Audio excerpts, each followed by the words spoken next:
नमस्कार, आदाब। आज के इस प्रोग्राम में हम बात करेंगे जो अभी यूनाइटेड नेशन सिक्योरिटी काउंसिल का पहली बार एक रेज़ोल्यूशन पास हुआ है, जिसमें ये कहा गया है सीज़फायर की बात हुई है।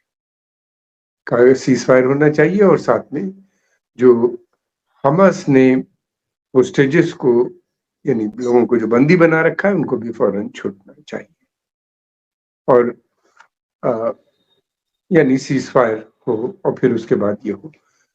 अ परमानेंट सीज़फायर की तो अमेरिका बात नहीं करता, लेकिन वो रमज़ान सीज़फायर या नहीं होना चाहिए, जिसके अब तो तकरीबन मैं समझता हूँ कि कुछ दिनों में आधा महीना ही हो जाएगा, रमज़ान को शुरू हुए। बहरहाल स्टिल लेकिन ये कि बहुत मुश्किल है, इज़राइल अभी भी राज़ी नहीं नज़र आता। इज़राइल की डिमांड अभी भी है कि हमास का खात्मा होना चाहिए और अ, जब तक के होस्टेजेस बाहर नहीं आ जाते, तब तक जंग चलती रहेगी। लेकिन मुश्किल ये है कि इज़राइल अभी तक इन होस्टेजेस को निकालने में भी असमर्थ रहा है, हमास को ख़त्म करने में भी असमर्थ रहा है और अमेरिकन जो सीआईए की रिपोर्ट आई थी, तो उसमें तो उसने ये कहा था कि ये जंग तो सालों चल सकती है। इसीलिए हमास का ने पूरा एक अंडरग्राउंड नेटवर्क है, उनके पास सपोर्ट बेस है, काफ़ी बड़ा और मुश्किल है करना। ये तभी संभव हो सकता है कि जब पूरा ध्वस्त कर दिया जाए, जो कि मुश्किल काम है। हालाँकि अभी जिस तरीके से वहाँ पे हो रहा है, उसमें हज़ारों लोग मर चुके हैं। अ, 32,000 तो वैसे कहा जाता है, अनगिनत लोग हैं जो मलबे के अंदर दबे हुए हैं, कुछ एस्टिमेट के हिसाब से 12,000 से भी ज़्यादा हैं और एक और रिपोर्ट अभी आ गई है यूनाइटेड नेशन ह्यूमन राइट्स की ग्रुप की, उनका कहना ये है कि ये बिल्कुल प्योर उनको देखने लगता है कि इट्स जेनोसाइड वहाँ पे हो रहा है। और जो कंडीशंस हैं इंटरनेशनल लॉ के हिसाब से जेनोसाइड की, वो उनका कहना है कि वो लगभग सभी पूरी होती हुई नज़र आती है, अधिकतर कम से कम, पूरी नहीं तो।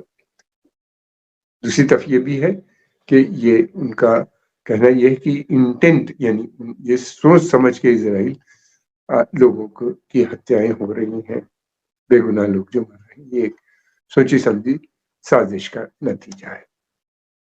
इज़राइल इस तरह की जितनी भी रिपोर्ट्स आती हैं, उनको फ़ौरन रिजेक्ट कर देता है। इज़राइल अपने को और अमेरिका, ये 2 ख़ासतौर से पश्चिमी देश आप कह सकते हैं, अपने को इंटरनेशनल लॉ से ऊपर हमेशा रखते हैं। ये नहीं मानते बहुत सी चीज़ें, जो इनके हित में होती है, वो तो करते हैं। हमास ने भी कहा है कि भई वो कम्प्रिहेंसिव सीज़फायर होना चाहिए और वो जो उनकी पुरानी डिमांड थी, वो अभी तक बरकरार है।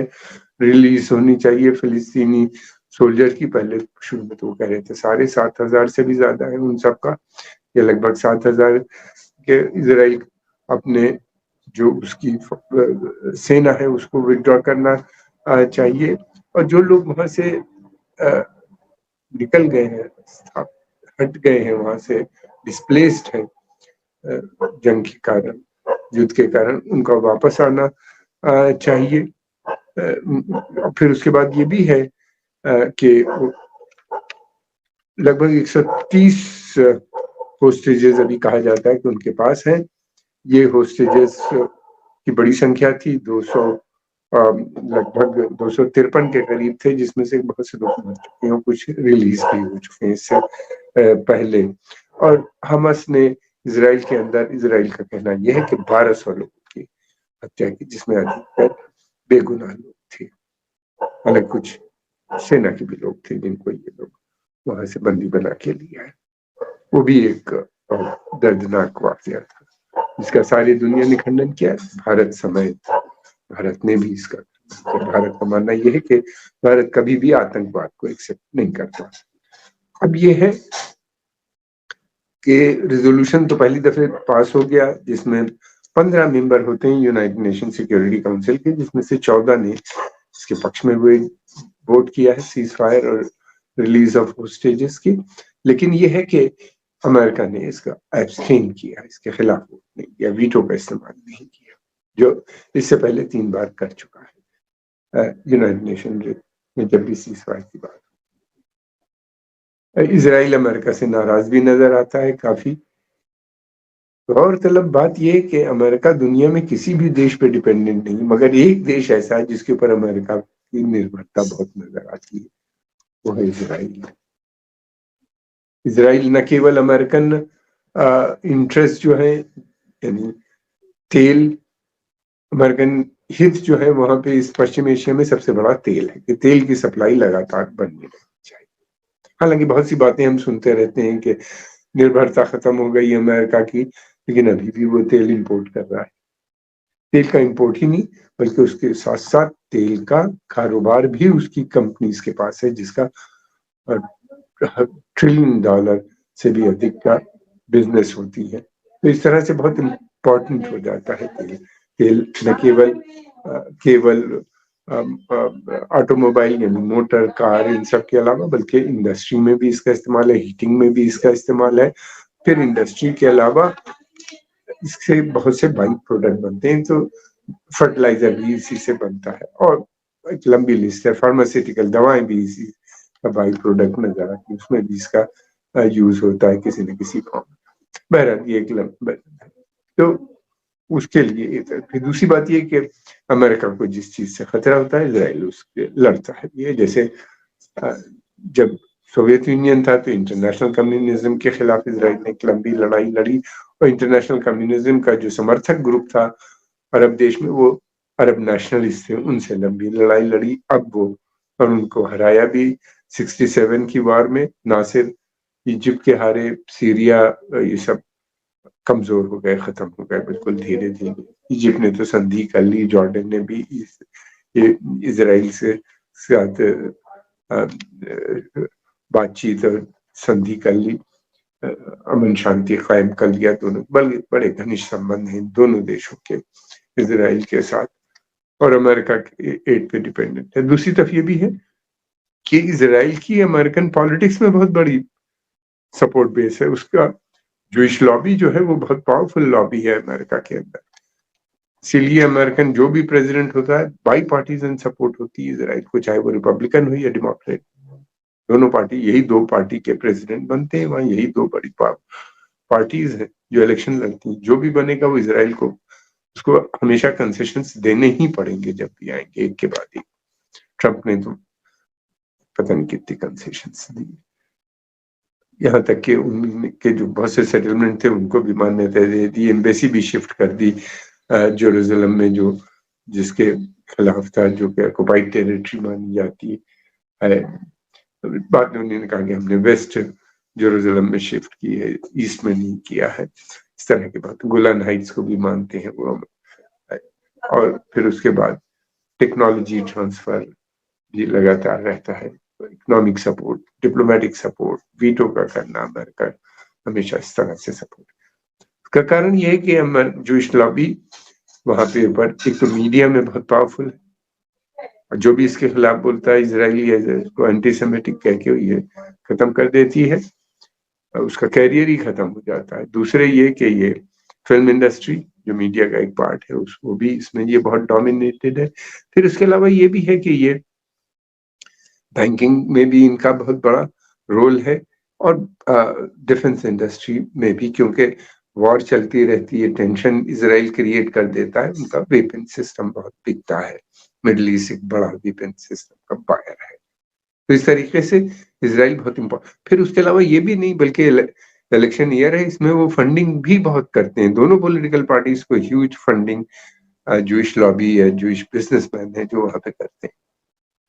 अमेरिका की जो कांग्रेस है, यानी वहां की जो पार्लियामेंट है, हाउस ऑफ रिप्रेजेंटेटिव, सेनेट यानी lower house and upper house, इस तरह आप समझ लीजिए, इसमें एक या दो है। एक जो फिलिस्तीन के मत में बोल रहा है वो भी अरब लेडी है, बाकी सब जो होते हैं वो इसराइल के फेवर में है। हाँ, कुछ बर्नी सैंडर्स वगैरह जो है ये जरूर अब सीज फायर की बात करनी है।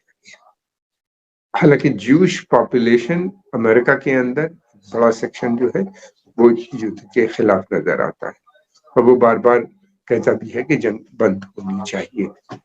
बहुत से लोगों का कहना यह है कि उसका कारण एक ये बड़ा ये है कि एंटी अमेरिकन सेंटिमेंट्स अमेरिका के अंदर बहुत बढ़ रहे हैं और उनको लगता है कि दोबारा से कहीं ज्यूज के खिलाफ नफरत न फैल जाए, जैसा पहले थी सेकेंड वर्ल्ड वॉर से पहले। तो इस कारणवश भी बहुत से वो डरे हुए हैं। जाहिर सी बात है माइनॉरिटी पॉपुलेशन, मगर ये जूइश कम्युनिटी जो बेहद पढ़ी लिखी ग्रेट, इसने जितने साइंटिस्ट इंटेलेक्चुअल्स पैदा किए बहुत कम है, इतनी छोटी कम्युनिटी ने इतने कम पैदा। नोबेल प्राइज भी जितने इसको मिले अगर देखा जाए तो बहुत ज्यादा मिले, तो इनका बहुत बड़ा असर है। दूसरी तरफ अरब्स हैं, इनके कोई वैल्यू वहां पे पॉलिटिकल वैल्यू, एक्सेप्ट इनके वोट जरूर हैं जिसकी वजह से ये सीज फायर रेजोल्यूशन इनका लिबरल्स का न्यू लिबर्टेरियंस और फिर उसके अलावा ये कि लैटिन अफ्रीकन कम्युनिटी, लैटिनिनोस, ये सारी कम्युनिटीज जो है ये खुल के जंग के विरुद्ध हैं। और हम देख रहे हैं लगातार यूथ भी गोरा वाइट सुप्रीमेसिस्ट तो उधर हैं, इजराइल के पक्ष में नजर आते हैं, मगर बाकी दूसरी कम्युनिटीज जो है, नॉट ऑल सुप्रीमेसिस्ट, एक सेकेंड, जो फिर उसके अलावा बाकी तो जितना यूथ वगैरह बहुत बड़ी संख्या में यूरोप में अमेरिका में जंग के विरुद्ध नजर आता है। एक माहौल बदला हुआ नजर आता है जो पहले कभी नहीं। इजराइल का जो हाई मॉरल स्टैंडर्ड था, खासतौर से इनके जो 6 मिलियन बेगुनाह लोगों को जिस तरीके से उनकी हत्या हिटलर ने करवाई, और उसके बाद से जो उनको सपोर्ट और सिंपैथी थी उसमें कुछ कमी भी नजर आती है। दूसरी बात यह कि इंटरनेशनल जो अंतर्राष्ट्रीय समुदाय पे भी देखा जाए तो हालात बदलते हुए नजर आते हैं, मगर उसके बावजूद भी अमेरिका की पॉलिसी में कोई चेंज नजर नहीं आता। वो उसी तरह से इजराइल को सपोर्ट कर रही है, क्योंकि उनकी अब ये कब तक चलेगा ये कहना मुश्किल है। अमेरिका की पॉलिसी में कोई परिवर्तन नहीं, ना ही आने वाले समय में कोई परिवर्तन नजर आता है।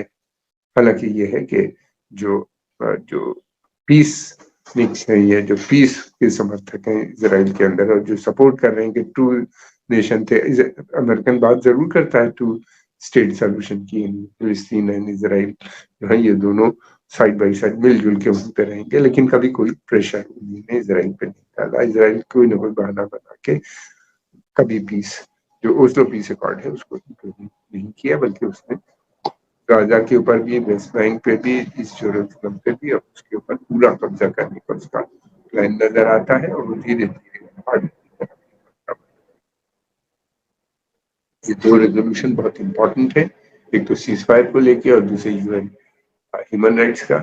अब देखना ये है कि पहले तो ये कहा जाता था, जो डेफिनेशन थी कि सिक्योरिटी काउंसिल के जो रेजोल्यूशन होते हैं वो बाइंडिंग होते हैं, उसको हर देश को मानना होता है। अब वेस्टर्न मीडिया लिख रहा है कि नहीं, क्योंकि इजराइल सिक्योरिटी काउंसिल का मेंबर नहीं है इसलिए उसके ऊपर बाइंडिंग नहीं है।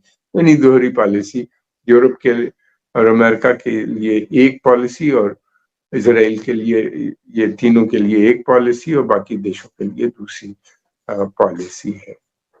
अब लेकिन ये एक बड़ा स्टेप है, एक पॉजिटिव स्टेप हुआ है, रेजोल्यूशन पास हुआ है। और ह्यूमन राइट्स का भी जो आया है, बॉडी का भी जो रेजोल्यूशन है जेनोसाइड को लेके, ये भी एक बहुत इंपॉर्टेंट है। फिर इससे पहले इंटरनेशनल कोर्ट ऑफ जस्टिस ने भी कहा है कि इजराइल को चाहिए कि वो जेनोसाइड होने से रोके। इस तरह से ये 3 रेजोल्यूशन बहुत हैं जो आगे चल के महंगी भी पड़ सकती है। और दूसरी बात, एक बात और गौरतलब है कि अगर ये जंग लंबी चली तो इजिप्ट के अंदर भी सत्ता परिवर्तन हो सकता है। मैं ये नहीं कह रहा हूँ कि पब्लिक निकल पड़ेगी और सब बदल जाएगा, इजिप्ट की सेना के अंदर भी परिवर्तन मुझे होता हुआ नजर आता है, जिस तरह के संकेत वहां पे मिल रहे हैं। अभी ऐसा कोई ये कहना जल्दी होगा, लेकिन अगर ज्यादा हुआ, बड़ी संख्या में फिलिस्तीनी इजिप्ट के अंदर आए और वहां की सेना ने ये असेस किया, ये लगाया कि अब अमेरिका के साथ रहना उसके लिए मुश्किल होगा, क्योंकि पब्लिक निकल पड़ेगी, जिसका अभी नहीं दिखाई दे रहा। अगर ऐसा हुआ तो वो सत्ता परिवर्तन भी कर सकते हैं। और वहां होता है अगर सत्ता परिवर्तन, यानी पैलेस को, यानी दूसरा जनरल जो अपने को अपनी नेशनलिस्ट लाइन लेके आ जाए जैसे पहले था, और अगर ऐसा होता है तो जॉर्डन में भी फौरन परिवर्तन हो जाएगा, वहां कोई बदलाव नहीं आएगा, लेकिन ये कि वो उस तरीके से फिर इजराइल को नहीं सपोर्ट कर पाएगा। क्या होगा ये तो पता नहीं है, लेकिन इस तरह के एस्टिमेट्स नजर आते हैं, लोग सोच रहे हैं इस तरह की बातें। एनालिसिस जो है ये केवल एनालिसिस है, ऐसा मैं ये नहीं कह रहा हूँ कि ये होने जा रहा है, ये एक सिनेरियो है जो पॉसिबल दिखाई देता है। हालांकि ये उम्मीद करना कि अरब कोई बहुत बड़ा रिवोल्यूशन ले आएंगे, सड़कों पे निकल आएंगे, उसका कोई साइन बड़ा नजर नहीं आता। एक बार जरूर हो चुका है, अरब गवर्नमेंट भी थोड़ा चिंतित है इसको लेके, जब वो आ गया था अरब स्प्रिंग।